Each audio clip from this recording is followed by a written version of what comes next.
Durante o mês de setembro, nós falamos sobre aconchego e comunhão e ficamos nesse salmo aqui. Nos saímos do salmo 34 e vamos terminar.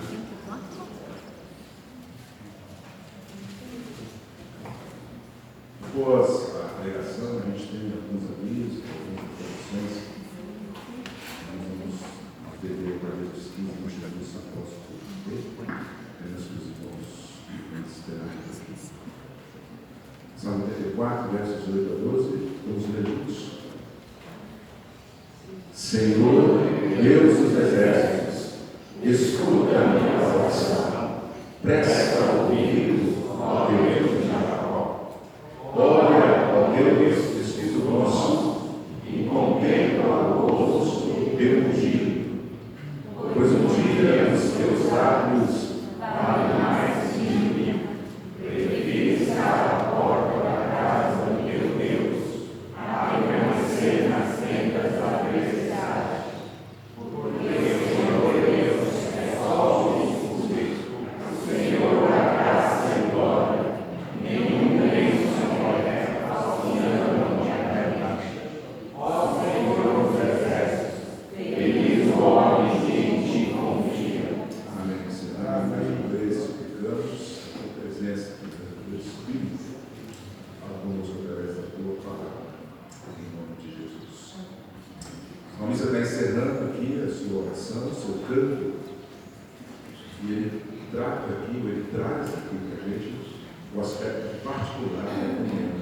Preste atenção nesse aspecto particular da comunhão, no versículo 8. Senhor Deus dos exércitos, escuta-me a oração. Presta ouvidos, ó Deus de Jacó. Olha, ó Deus, escudo nosso, e contempla o rosto do teu ungido. Ele faz dois pedidos nesse aspecto particular da comunhão. Dois pedidos. O primeiro pedido é que Deus o ouça. Pode parecer estranho, né? Fazer um pedido para que Deus possa ouvir, mas quantas orações você acha que chega ao trono de Deus por dia?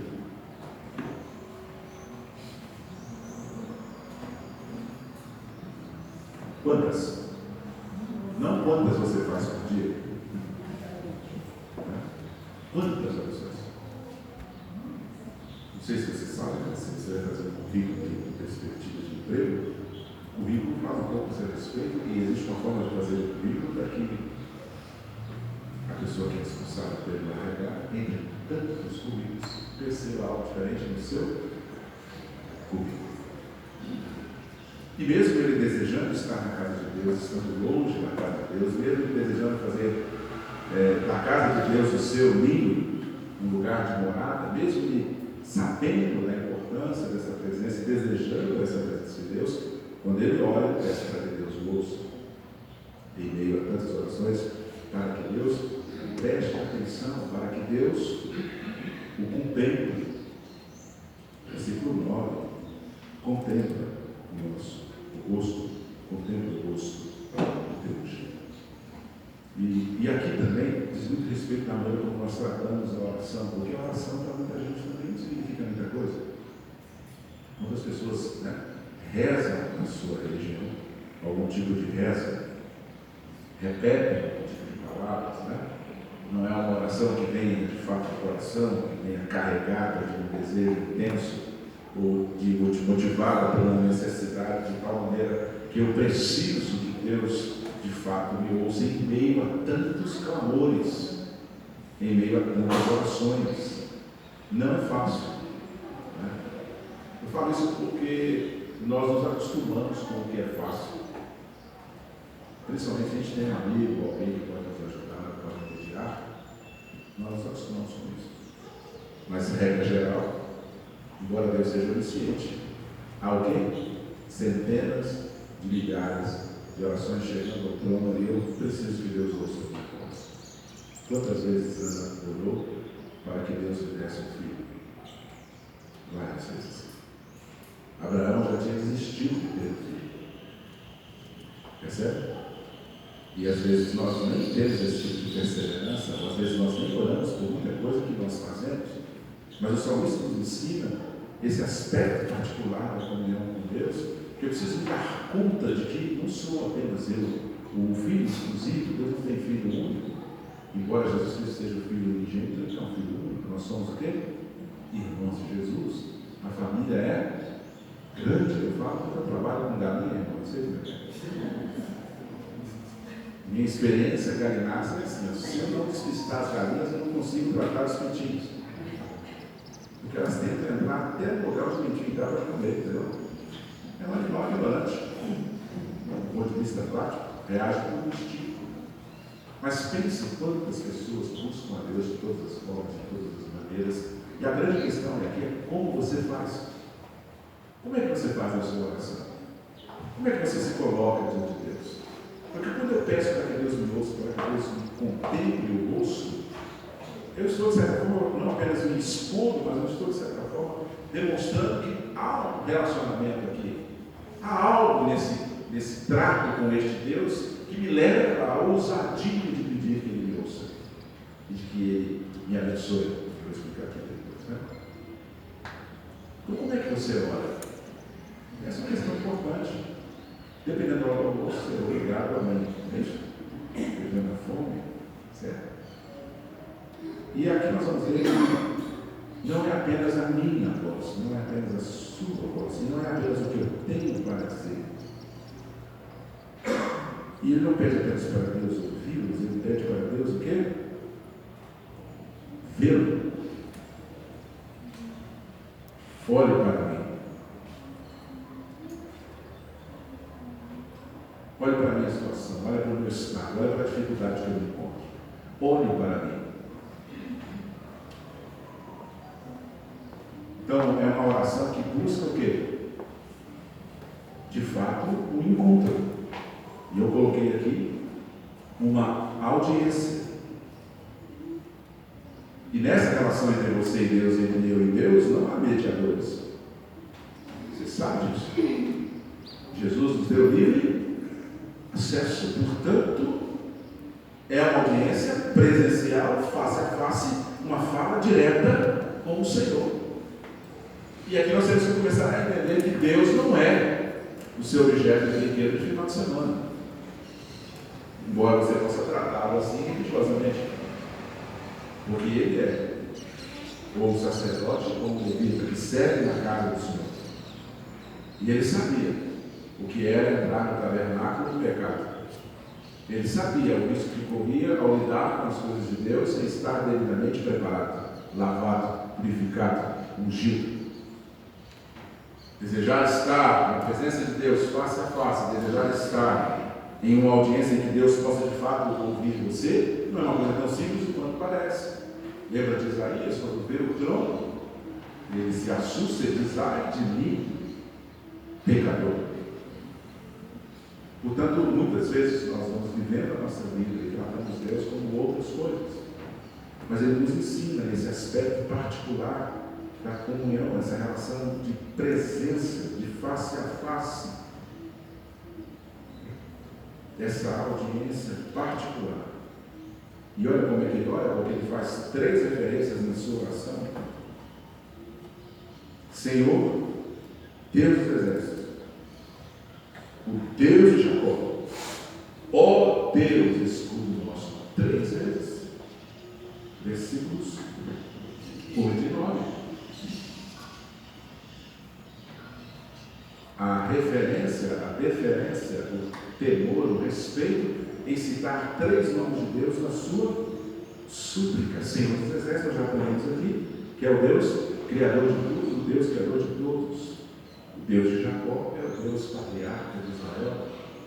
E o escudo nosso é aquele que encontramos proteção. Então há todo um protocolo de aproximação, de comunhão particular diante do Senhor. E há um propósito nessa oração, nessa relação pessoal de ouvir de face a face. Há um pedido a ser feito, há um favor esperado, a espera de ser contemplado, ser abençoado, porque a ideia aqui de Deus contemplar o rosto do seu ungido é uma ideia que vem lá da bênção arônica, né? Em Números 6, 24 e 26. O Senhor já disse 24. O Senhor faça resplandecer o seu rosto sobre ti e tenha misericórdia de ti. O Senhor sobre ti levante o seu rosto e te dê a paz. Contempla o rosto do teu Deus. É lindo, né? Esse trato elegante, espiritual, de excelência, de uma relação com este Deus, sabendo quem Ele é, quem Deus é, e que se Deus não resplandecer o rosto, que se Deus não contemplar, se Deus não ouvir, Ele está perdido. Ele está ciente de quem Deus é, Ele está ciente do privilégio de sua audiência. E embora ele coloque aqui esse pedido no particular, mas ele usa a palavra nosso no versículo, ele usa a palavra nosso, escudo nosso. Eu estou indo ao Senhor, mas eu sei que o Senhor não é apenas o meu Deus, eu sei que o Senhor não apenas me protege, mas o Senhor protege a Israel também.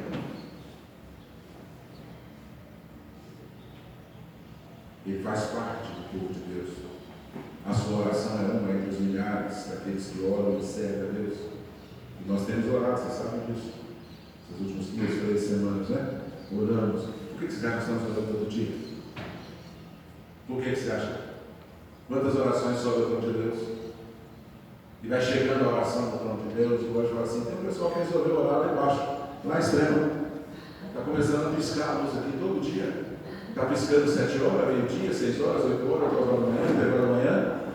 Deve estar acontecendo alguma coisa. Não, ele deve estar animado com alguma coisa. Não parou, já tem 1 semana, 2 semanas, 3 semanas, 4 semanas, 5 semanas, 6 semanas, 7 semanas, 8 semanas, 9 semanas, eles estão orando. O que eles querem?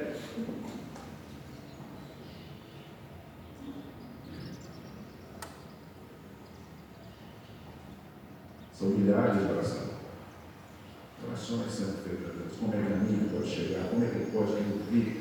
Como é que ele pode me contemplar e favorecer o Deus que criou todas as coisas? Portanto, ser ouvido por Deus, ser contemplado por Deus é o que, irmãos? Um privilégio. Talvez você não entenda isso, mas cada grão de areia que está ali na servir de giro é milagre de Deus. É sinal de que Deus ouviu a nossa oração. Está entendendo isso? E isso tem que mexer com a gente poderosamente, profundamente, embora a gente não seja pentecostal. Mas tem que mexer. Puxa, a nossa oração o quê? Chegou, a nossa oração alcançou o trono de graça. Deus realmente está nos atendendo. O seu rosto está sobre nós. Por isso a oração, mesmo do sacerdote ou do levita que está acostumado, mas ele sabe que está diante do Todo-Poderoso, portanto, ser ouvido, ser contemplado é um privilégio. No ministério de Jesus, nós vamos encontrar essa audiência particular, privilegiada. Eu coloquei 2 textos aqui em Lucas 8. Pode passar aí, se conseguir. Lucas 8, 45, 41 e 42. Lucas 8, 41 e 42. Jesus atravessa o mar, depois de libertar o Gadareno, ele chega do outro lado do mar. Lucas 8, 41 e 42. Eis que veio um homem chamado Jairo, que era o quê? Chefe da sinagoga, prostrando-se aos pés de Jesus, e suplicou que chegasse até a sua casa, pois tinha uma filha única de uns 12 anos que estava à morte. Enquanto ele ia, o que apertava Jesus? As multidões. Não é nem um grupo de pessoas, as multidões. Esse homem passa no meio das multidões e consegue uma audiência particular, que é espetacular. E o que vai acontecer? A menina vai morrer no caminho. E Jesus vai o quê? Ressuscitar. Mas ele superou as multidões. No mesmo texto, 45, 46, seguindo nessa caminhada, antes de de chegar na casa de Jairo, 8:45 e 46. Mas Jesus disse: quem me tocou? Quem me tocou? Como todos negassem, Pedro disse: mestre, as multidões te apertam e te oprimem, e dizes: quem me tocou? Contudo, Jesus insistiu: alguém me tocou, porque senti que de mim saiu poder.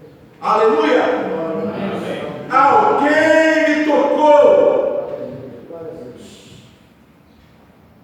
Quando nós estamos de fato na presença de Deus, e Deus olha para nós, Deus nos abençoa, ninguém entende o entorno, mas Deus nos abençoou. E aqui essa mulher tocou Jesus. 2 pessoas tocaram Jesus, mas ele estava cercado por uma. Então nem sempre a sua oração chega, concorda? Nem sempre. Nem sempre. Por isso que Jesus cobra lá na frente, né? Rapaz, eu procurei 10, onde estão os 9? Em audiência particular, eu liberei a bênção para 10 pessoas leprosas, e só uma voltou a agradecer, um estrangeiro.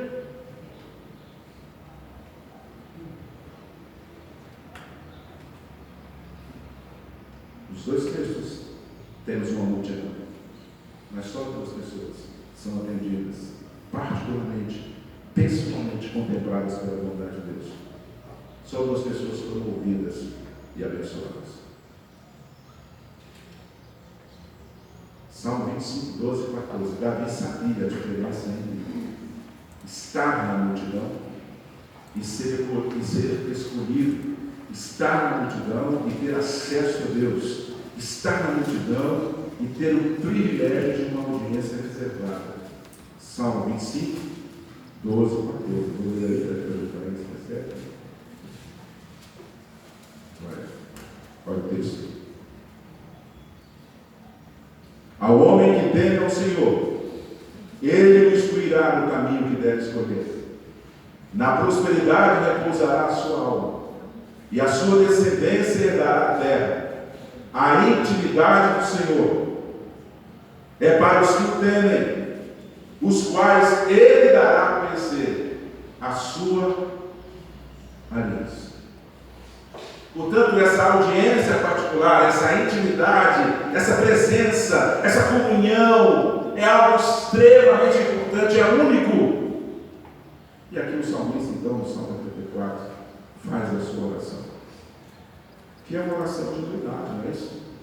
Ele não se achava que pelo fato de fazer parte daqueles que servem no tabernáculo, ele teria algum privilégio. Não. Eles falam: Senhor, ouça a minha súplica, contemple o meu rosto, por favor. E a pergunta é: como está a sua comunhão com Deus? Não estou perguntando quanto acesso você faz no TikTok, não é isso? Como está a sua comunhão com Deus? E aqui é interessante, porque se você for para Gênesis 3, versículo 8, eu tive a curiosidade de olhar, Gênesis 3, versículo 8, fui olhar no original só para ver se era isso mesmo. Gênesis 3, versículo 8. Quando ouviram a voz do Senhor, que andava no jardim, pela viração do dia, e no original era no frescor do dia, então poderia ser tanto no início da manhã, como no final da tarde. Onde estava Deus? Passando pelo jardim, passeando pelo jardim. Quando ouviram a sua voz, esconderam-se da presença de Deus. Esse jardim é um lugar de comunhão. Deus entrava, Deus saía, Deus estava trabalhando com o homem numa comunhão plena, e de repente eles ouvem a voz de Deus. Deus está chegando e eles estão com medo. Eles se esconderam. Que privilégio eles tinham de ver Deus passeando, né? A pessoa Deus correndo lá, nem sei o nome direito aí embaixo, correndo lá, Deus dando passeada, não sei como está Deus, Senhor, Deus, tudo bem, tudo tranquilo. Como é que está a sua vida lá? Não, certinho, aquela água lá, não pode passear, de jeito nenhum. A mulher pega o meu pé, eu não vou.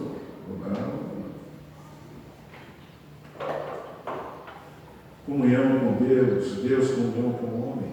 Jeremias 29, 12 e 13. Então me invocareis, passareis a orar a mim, e eu vos ouvirei, buscareis e me achareis.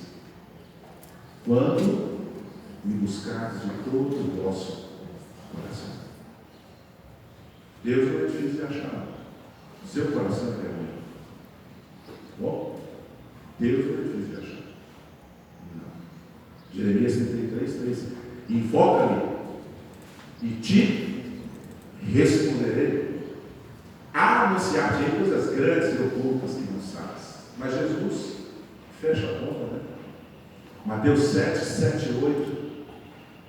Pedi e dá-se-vos-á. Buscai e acharei. Batei e abri-se-vos-á. Todo que pede recebe, que busca encontra, e a quem bate abri-se-lhe-á. Enquanto o salmista, cheio de tato, de temor, no Velho Testamento, faz a sua súplica esperando ser contemplado por Deus, Jesus diz: pede, busca, bate. E há um texto lindo, né, de Apocalipse 3, 20. Eis que estou à porta e bato. Olha, você não está procurando Deus, você não quer nada com Deus, porque o texto fala de uma igreja que está afastada, uma igreja que se distanciou. Mas Jesus está e bato. Se alguém ouvir a minha voz e abrir a porta, entrarei em sua casa, cearei com ele e ele comigo. Não há nenhuma razão para você não ter uma absoluta, plena, inteira comunhão com Deus. Se você não tem, é culpa sua. Não é de Deus. Uma vez que em Jesus Cristo nós temos o livre acesso. Então fica evidente que o nosso Deus está pronto para nos acolher, pronto para nos atender, dar ouvidos àquilo que nós pedimos, disposto a nos favorecer.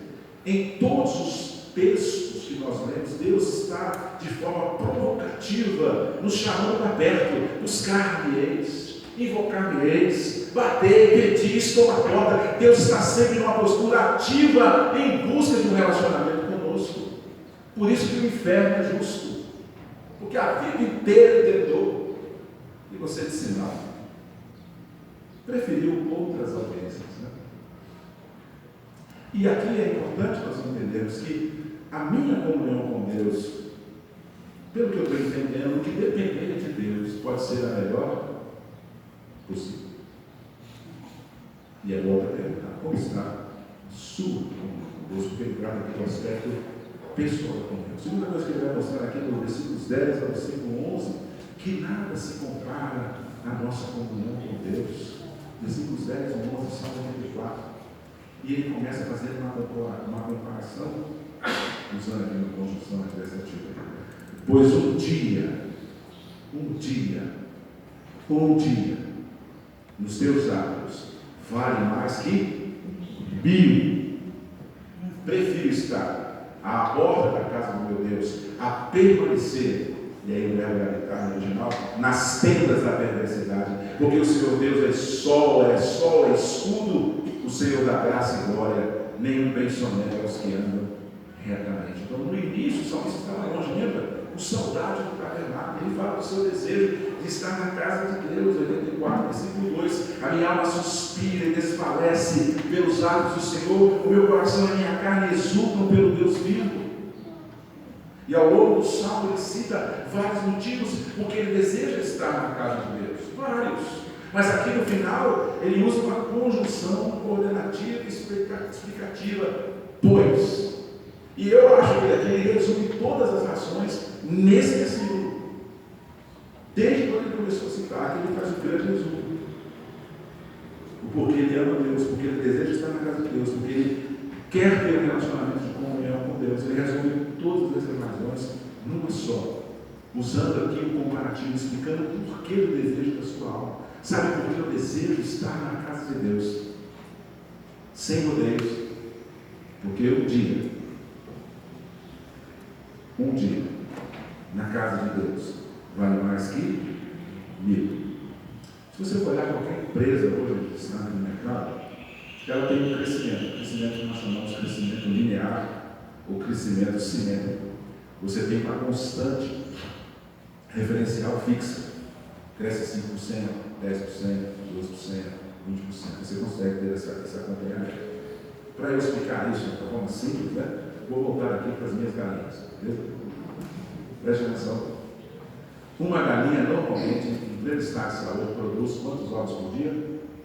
1. Ela pode comer 1 quilo de ração, 10 quilos de ração, dar banho nela, dar banho numa banheira de hidromassagem, certo? Fazer massagem nas costas dela, colocar um alto-falante para ficar ouvindo desconforicose da vida, mas ela só vai produzir o quê? Um ovo por dia. Se eu quero dobrar a minha produção, o que eu tenho que fazer? Dividir a galinha no meio não dá, certo? Não dá. Eu tenho que comprar mais uma galinha. E eu não tenho que fazer. Se eu quero aumentar a produção, eu tenho que comprar mais galinha. O lucro é o mesmo. Mesmo eu dobrando a minha capacidade, o lucro é o mesmo, porque a capacidade de produção é um ovo. Mas quando nós olhamos algumas empresas do mercado, nós chamamos de crescimento exponencial. Empresas que não têm um referencial fixo. Elas crescem de forma abrupta. A gente fala que ela tem um crescimento fora da curva, de uma base fixa.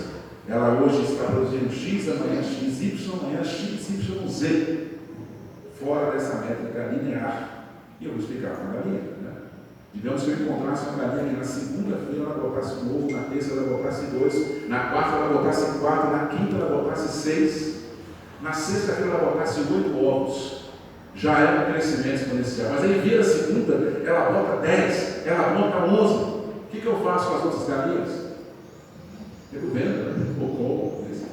Porque aquela galinha tem um crescimento que exponencial, não tem base de referência para o que está acontecendo. Um dia na casa de Deus vale mais do que 1000. Nós não temos uma vida linear, simétrica, mas nós temos uma possibilidade de uma experiência exponencial de um Deus que pode multiplicar. Um dia vale mais que 1000. Não é 6 por meia dúzia. Tem muito crente que a vida cristã dele, ele conduz ela como se fosse 6 por meia dúzia. Né? Lembra daquele cara que enterra o talento porque ele não quer trabalhar? Tem muito crente que troca a vida cristã dele, é 6 por meia dúzia. Não é o salmista aqui. Um dia vale mais do que 1000. 1000 vezes melhor.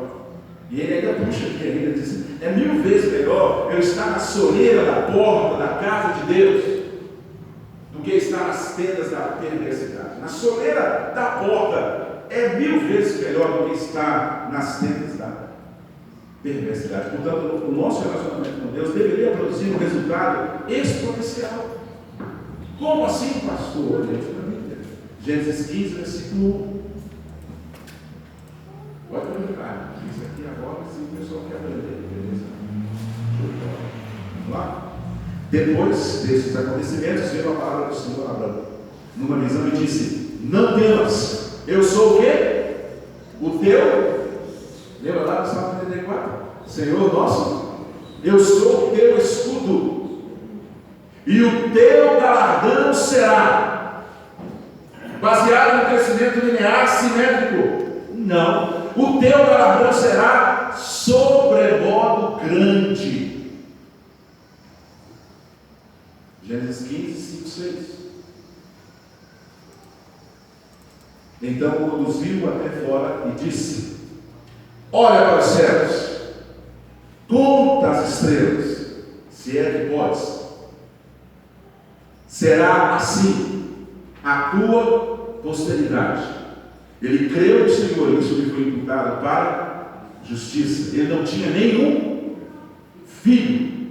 Deus é o Deus de crescimento exponencial. Ele fala o quê? Olha para as estrelas do céu, se você puder contar. Essa será a sua descendência.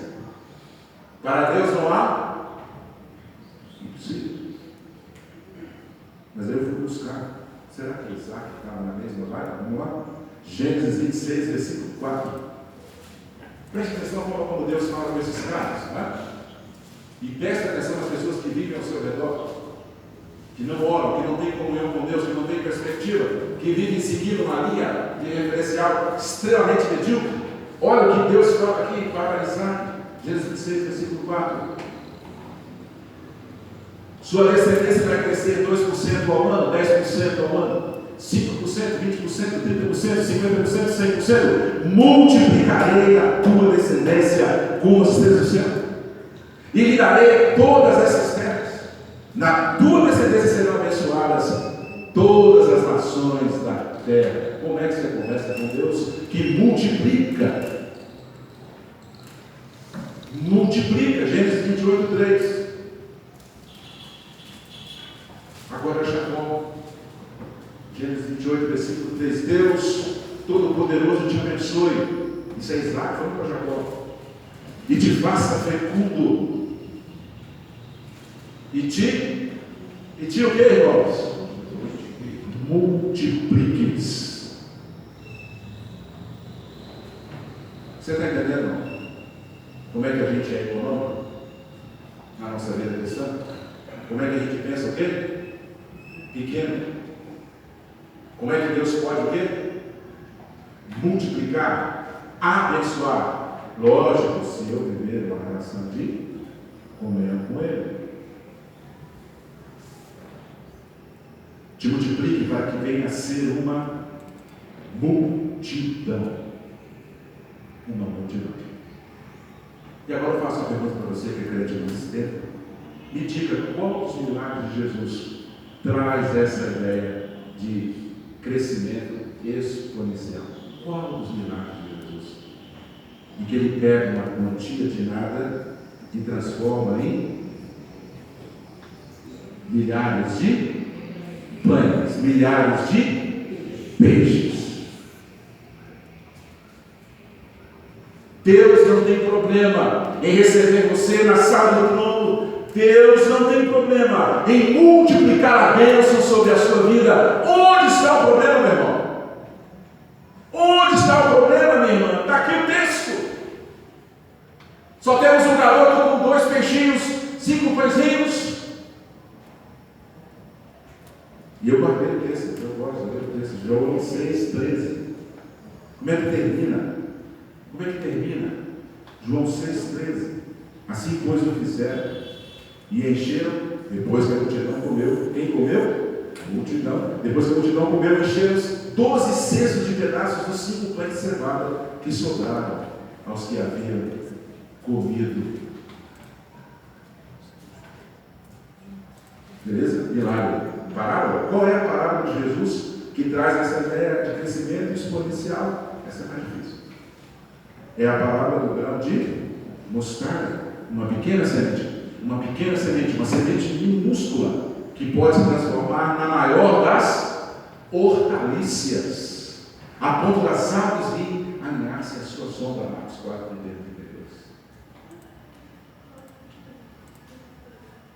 Um dia, na casa do Senhor, vale mais que 1000 fora ou em qualquer outro lugar. Nossa comunhão com Deus, nossa relação com Deus, nossa vida na presença de Deus pode produzir um resultado exponencial. Portanto, nada se compara à nossa comunhão com Deus. Nada se compara à nossa comunhão com Deus. Ele não para aí. Ele ainda nessa de comparar e de mostrar, ele diz: porque o Senhor Deus é sol e escudo, o Senhor da graça e glória, nenhum bem só nega aos que andam retamente, coração planado. Lembra lá, coração planado? Aos que andam retamente, nenhum bem só nega. O sol aqui, a ideia é essa mesmo, de luz, iluminação, claridade, calor, fotossíntese, oxigênio. Responsável pela vida. E você pode perceber, o lugar onde o sol excede, o que acontece? O que acontece no lugar onde o sol excede? No céu, vira o quê? Sertão, deserto. E no lugar que volta ao Sol, como é que fica? Como é que fica? Está aí o planeta, os céus manifestam a glória de Deus, está aí o planeta. Os dois polos do planeta estão o quê? Congelados. Porque a incidência do Sol lá é o quê? Menor. Como é que o crente fica longe do Sol da justiça? Congelado em sua fé. Não há espiritualidade medíocre, enganando ele mesmo. No entanto, se ele conseguir entender que se ele vier para a presença de Deus, a bênção virá sob medida. Não vai haver congelamento nem sertão. Vai haver o quê? A bênção do Senhor. O Senhor multiplique. O Senhor multiplique. O Senhor multiplique. Aleluias. Isaías 60, coloca aí. Versículo 19 e 20, ainda falando sobre o sol. Nessa perspectiva de quem é Deus, né? Nunca mais te servirá o sol para a luz do dia, nem com seu esplendor a lua te iluminará. Mas o Senhor será a tua luz perpétua, e o teu Deus a tua glória. Nunca mais se porá o teu sol, nem a tua lua iluminará, porque o Senhor será a tua luz perpétua, e os teus dias do teu luto findarão. E ele nos dá a palavra escudo também aqui. Ele é sol e escudo, ele é proteção, ele é defesa. Eu coloquei alguns textos. Onde começa Deus se manifestar na vida de Israel, defendendo e protegendo Israel, se não na Páscoa, na saída do Egito? O que eles tinham que fazer? Passar o sangue nas portas. Êxodo 12, 12 e 13. Êxodo 12, 12 e 13. Porque naquela noite passarei pela terra do Egito, e ferirei na terra do Egito todos os primogênitos, desde os homens até os animais. Executarei, isso aí não é o dia que o sol passa quente, ó. Executarei juízo sobre todos os deuses do Egito, eu sou o Senhor. O sangue não será por sinal nas casas em que estiveres. Quando eu vir o sangue, passarei por vós, e não haverá entre vós praga destruidora, quando eu ferir a terra do Egito. Primeira vez que Deus se manifesta como Deus protetor, como Deus escudo. Um pouco mais à frente, Êxodo 13, versículo 21 e 22. Desde quando eles saem do Egito, Êxodo 13, 21 e 22. O Senhor ia adiante deles durante o dia, numa coluna de nuvem, para os guiar pelo caminho, durante a noite, numa coluna de fogo, para os alumiar, a fim de que caminhassem o quê? De dia e de... A fim de caminhar o quê? De dia e de... Não dá para a igreja, pastor, domingo, final de semana, não dá. Eles já tinham caminhado um trecho, e aí a nuvem, né, começou a escurecer. Opa, vamos dar uma parada aqui. De repente a nuvem vira o quê? Chama de fogo. Os caras olham para cima, tudo bem, pegando fogo. Vamos ter que andar. Vamos ter que andar mais um pouco. Um Deus que está disposto a proteger quanto, irmãos? O tempo todo, de dia e de noite. Um Deus que vai estar com a gente durante toda a nossa peregrinação. Outro texto lindo, Jó, capítulo 1, versículo 10. Conversa do diabo com Deus, lembra disso aí? Jó, capítulo 1, versículo 10. Acaso não cercaste com sede a ele, a sua casa e a tudo quanto tem? A obra de suas mãos abençoaste, e os seus bens se multiplicaram na terra, uma bênção exponencial. O Senhor cercou ele, o Senhor protege ele, o Senhor abençoa ele, e o Senhor está multiplicando.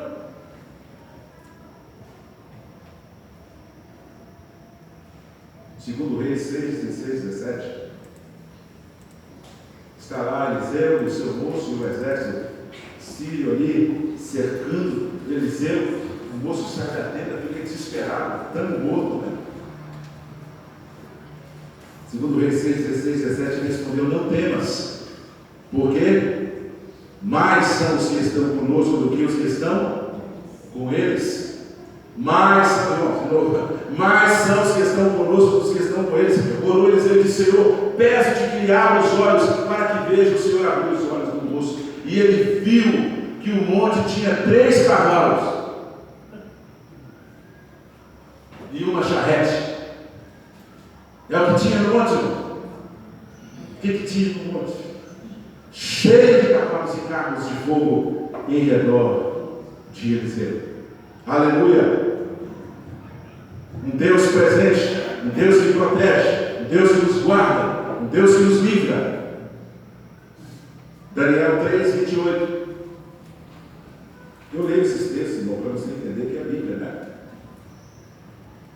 Teologia bíblica. Falou Nabucodonosor e disse: bendito seja o Deus de Sadraque, Mesaque e Abednego, que enviou o seu anjo e livrou os seus servos que confiavam nele, pois não quiseram cumprir a palavra do rei, preferindo entregar o seu corpo a servir e adorar a qualquer outro Deus, senão ao seu Deus. Ainda Daniel 6, 20 e 23.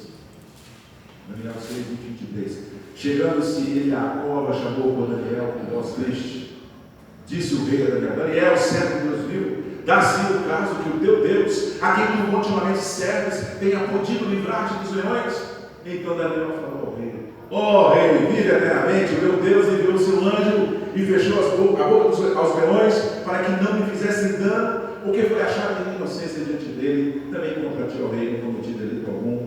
Então o rei se alegrou sobremaneira e mandou tirar a Daniel da cova. Assim foi tirado Daniel da cova, e nenhum dano se achou dele, porque crera em Deus.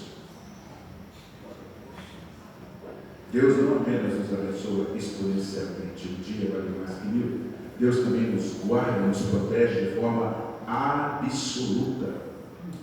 Mesmo assim, quantas vezes a gente não tem medo? Quantas vezes a gente não se sente inseguro? Quantas vezes somos tomados pela ansiedade, pelo desespero?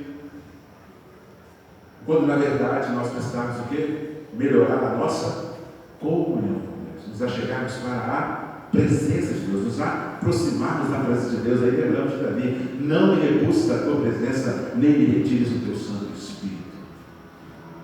Deus é sol, Deus é escuro. Deus abençoa exponencialmente, um dia vale mais que 1000. Deus nos protege absolutamente.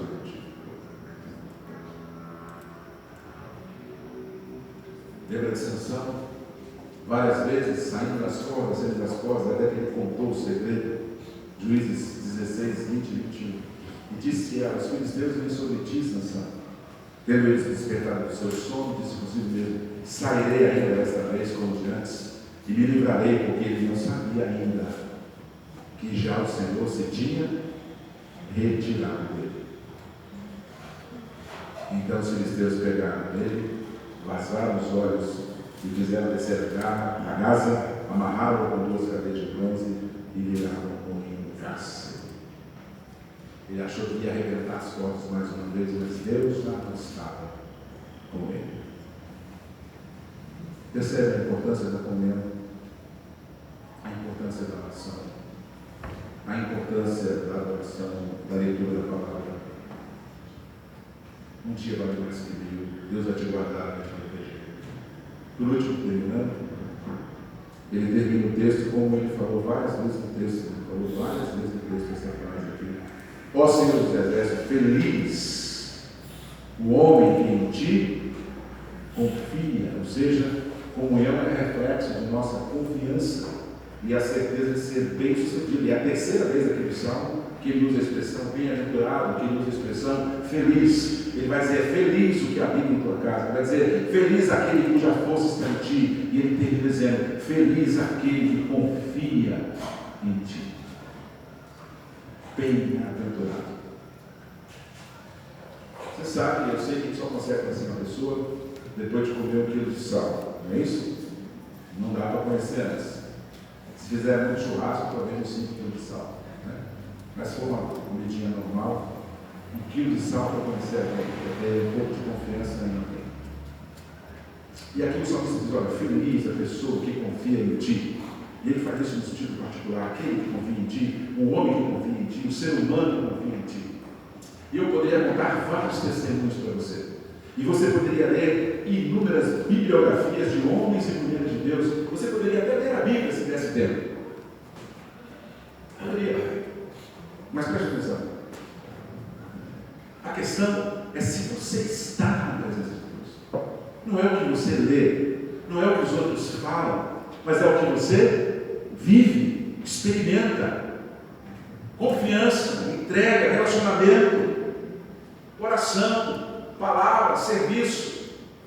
Você tem estado na presença de Deus. Você tem experimentado essa fidelidade de Deus na sua vida, a ponto de fato de confiar nele. Essa felicidade que traz paz. Vinde a mim todos que estáis cansados e sobrecarregados, e eu vos guiarei. Encontrareis descanso para a vossa alma. Uma felicidade que traz descanso para a alma. Está onde, irmãos e irmãs? Na comunhão com Deus. A bênção sobre o trabalho está na comunhão com Deus. A bênção sobre a família está na comunhão com Deus. A bênção ao longo da vida está na comunhão com Deus. É Ele quem multiplica.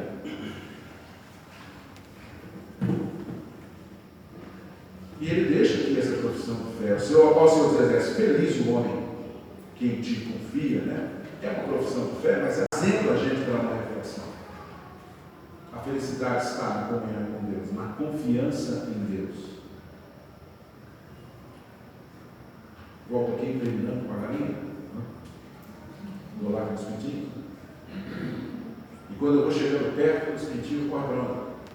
Para o galo? Não correm para o galo. Para a casinha? Também não correm para a casinha. Eles correm para debaixo das asas da galinha. E pensa uma galinha marrenta. Quando eu vou chegando perto, ela fala, isso assim, para o meu lado.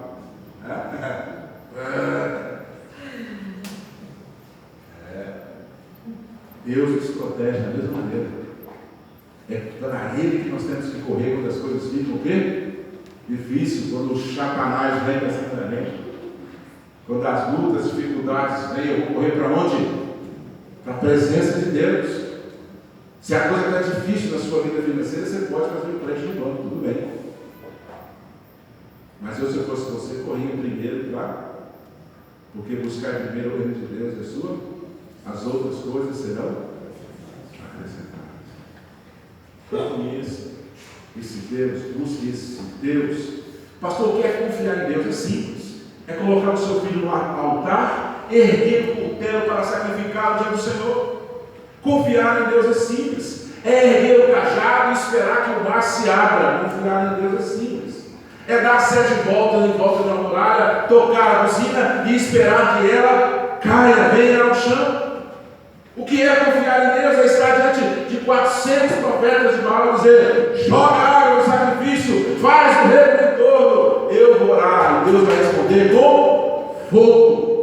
Confiar em Deus de verdade, irmãos.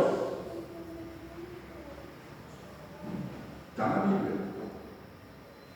Precisamos nos aproximar dele, ter comunhão com ele, para que essa confiança cresça na nossa vida e apareça na nossa vida. E então nós vamos viver debaixo da bênção, cercado pela sede do Senhor. E o Satanás vai na unha do lado de fora e não pode tocar, porque nenhuma praga chegará à tua tenda, nem o mal te sucederá. Quem é de Deus, o maligno não toca. O Senhor é solo, o Senhor é escudo. Irmãos, não tem como ler um salmo desse e não perceber o quanto nós estamos longe de Deus. Por que eu digo isso? Porque talvez você não perceba, mas Deus está próximo de nós. Deus está colado em nós, nos abençoando. Colado, nos abençoando. Você corre atrás da sua vida, mas Deus está colado em nós. Amanhã, começa a levantar a parede. Quem você acha que vai estar lá de manhã esperando a gente? Quem? Tá. O Henrique, o Manuel. O Senhor já está lá de manhã, esperando a gente. E eu falo isso com muita tranquilidade. E o que mais me alegra é ver Deus na frente. Deixa eu contar uma história para você, produção não está nada. Vamos levar pizza para a Graça, pegar as pizzas, claro. Quando eles falam que vai fazer uma proteção de graça, com os irmãos lá no Nordeste, porque eles vão embora, vai fazer uma proteção de graça, da primeira fase, pelo menos.